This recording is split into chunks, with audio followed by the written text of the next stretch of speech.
Pero are we seeing the scenario of having an absentee mayor? Well, definitely, yes. Oo.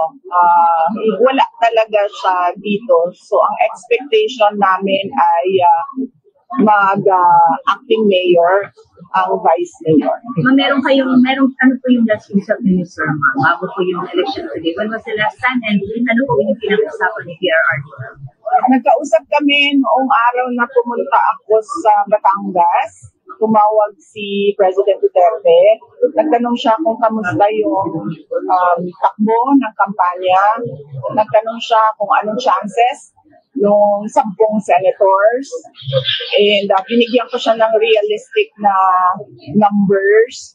And then sinabi niya, well, kung yan yung realistic, sabi niya, iiwan na lang natin sa Diyos yung miracles. At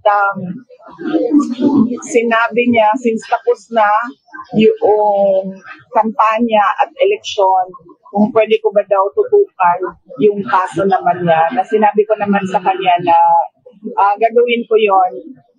Meron lang kaming mga projects na kailangan gawin sa Office of the Vice President.